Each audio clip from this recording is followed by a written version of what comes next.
Hello and welcome to another Game Passionate gameplay video. In this video, we're continuing on the series of Orcs Must Die 3. We're doing 5 skull runs on Rift Lord difficulty. This is level 6, which is also the first war scenario in the Orcs Must Die 3 campaign. I'm TopShelfToy, and I'll be doing commentary on this video to hopefully better explain what's happening on screen. Here we go! So a war scenario has the same basic principles as any normal level in Orcs Must Die. The biggest difference is that it is a larger scale level, there's more ground to cover, and also the amount of orcs that are thrown at you is significantly increased. If the normal levels you're dealing with a horde, on the war scenario levels you're dealing with an army.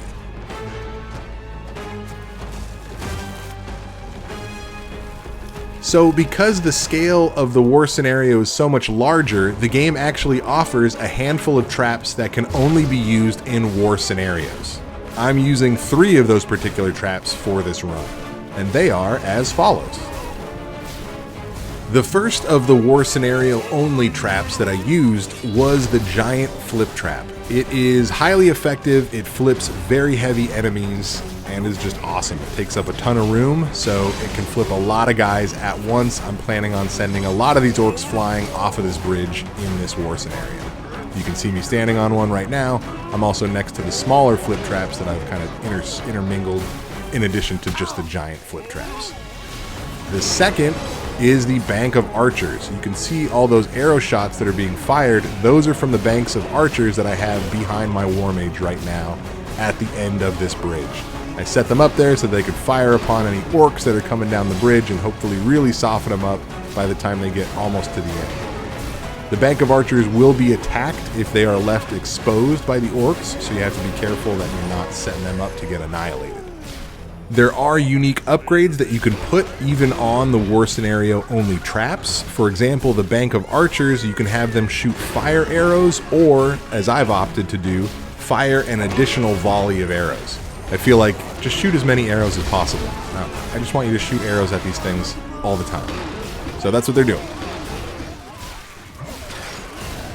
And last, but definitely not least of the war scenario only traps is the knight. I put one knight down at the start of this bridge. We can't even see him right now, but he's there hacking up orcs as they try to get onto the bridge itself. The knights are great. They're really expensive, but they are a heavy, friendly character that does good damage against orcs. It swings a sword and has like a special attack which uses lightning as well. I love the knight, but it is an expensive trap to put down, so I don't usually get to put as many as I want. There's one right there at the main gate. On the off chance that something gets through, that knight will get after it and take it down without much effort. There was a little cobalt that got through. There he is. The knight's already there. Cleaning up, taking care of business. TCOB.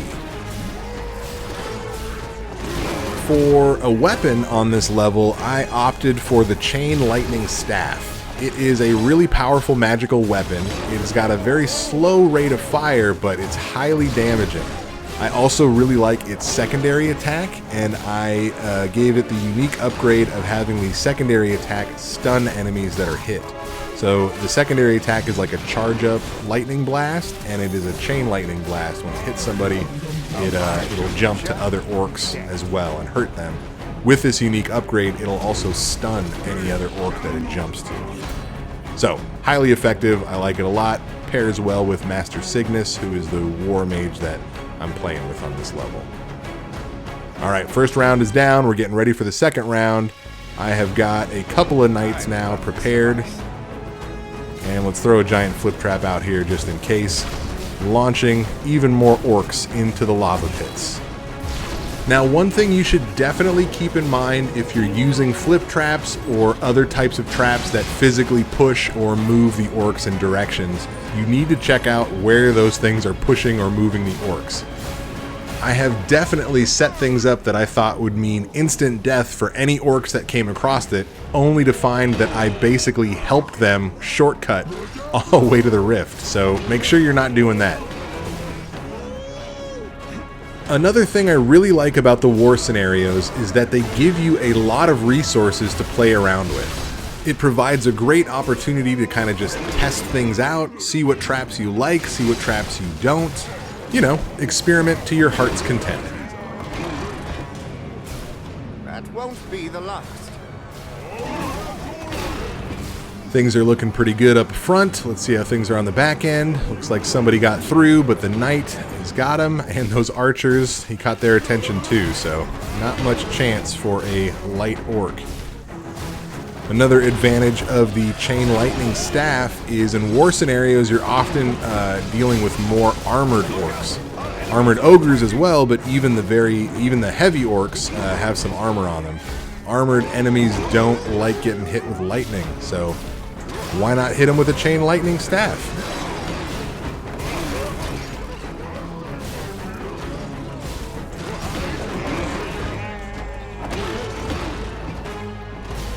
Alright, things are looking good. Oh, there's a cobalt right here. Let me follow one of these guys and I can show you why they are so dangerous. They are so fast that they can get over traps without even triggering them.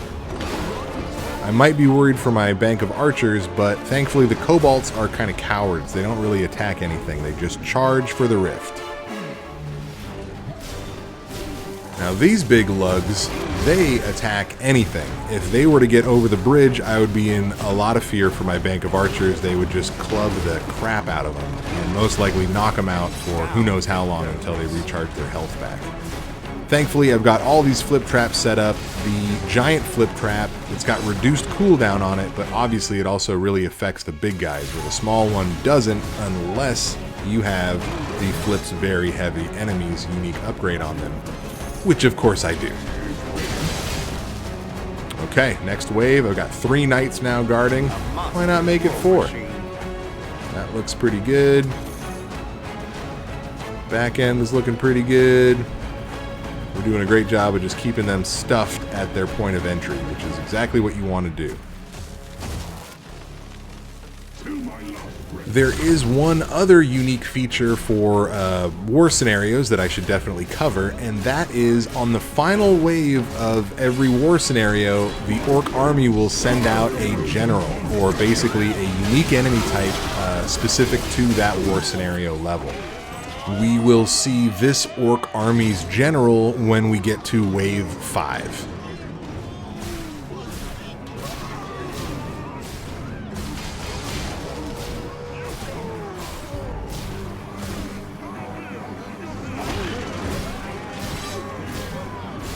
Now, even though it looks like I've got things pretty nicely sewn up, we've got 5 knights down there, or at least 4 knights down there, you can still see in certain instances, some characters will be able to race past all those traps. I'm going to kill the orc here, but I'm not too worried about the kobolds. The kobolds don't attack people or archers or anything like that, they just try to get to the rift. So I know if they get all the way back there, that knight is going to make short work out of them. The big guys like the ogres, trolls, I'm definitely worried about my archers then. Speaking of that, maybe we should add some more archers, just to be sure. Just to be sure. This good stuff.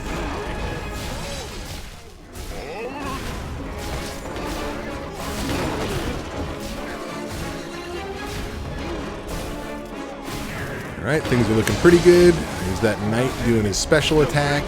A couple of stragglers have made their way through, but no one's able to reach the gate yet, so good, good, good.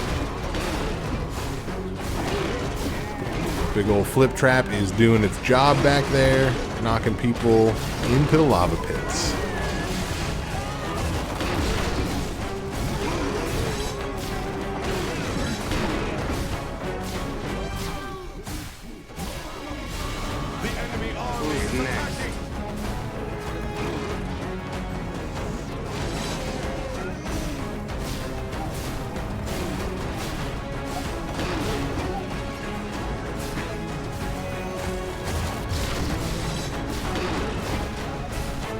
Sorry to see that one gone.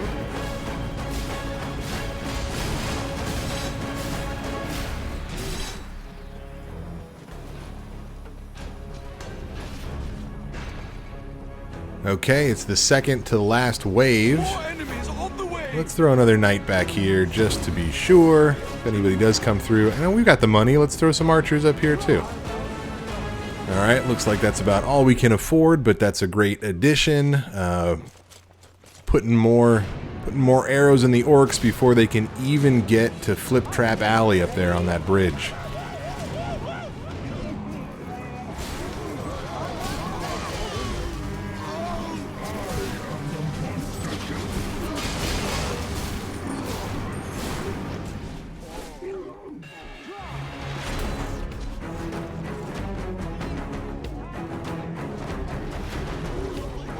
Things are looking very fresh and very clean, which is excellent.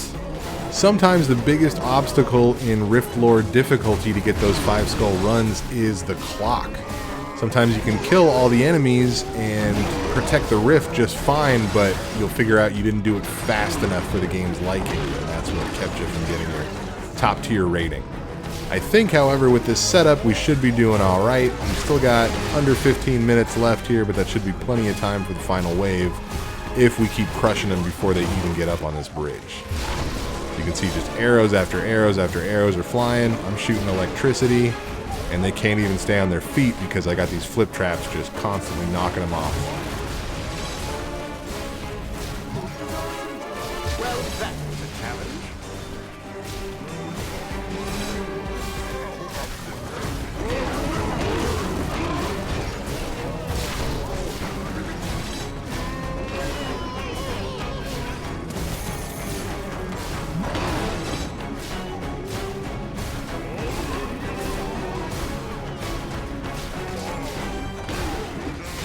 Alright, everything's performing the way that it should.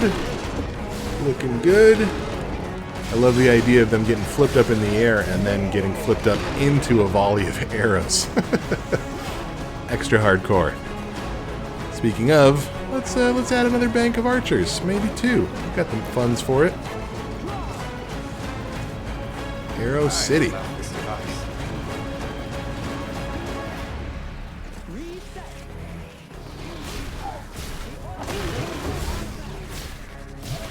A worthy foe.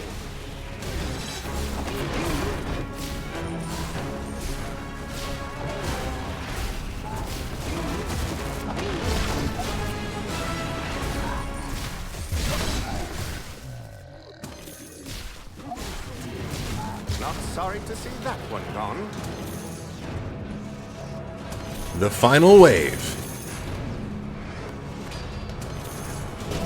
More enemies on the way! Till my last breath. Ah, our old friend Crag has shown up to fight.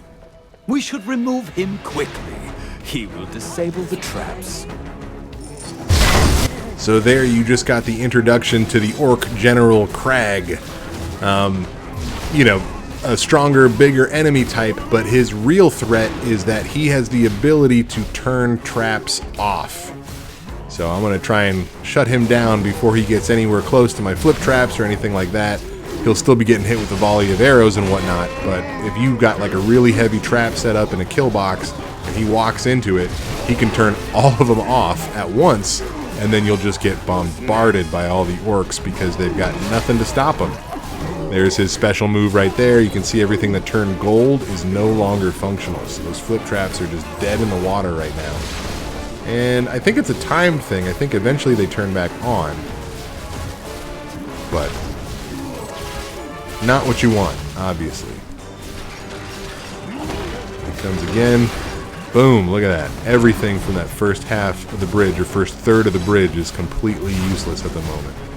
A vile creature. And even after he dies. Okay, now that General Crag is down, we can focus on the remaining Orc army. And the final wave, obviously, they're going to have their biggest push. So there's going to be a lot of very heavy enemies, a lot of armored ogres, as well as armored orcs. I've got a ton of arrows shooting at them, so that's great. And this gauntlet on the bridge should be pretty hard to pass. If you look in my map on the upper right-hand corner, you can see it's just a sea of red. There's so many enemies that come through on war scenarios. I love it. And down it goes.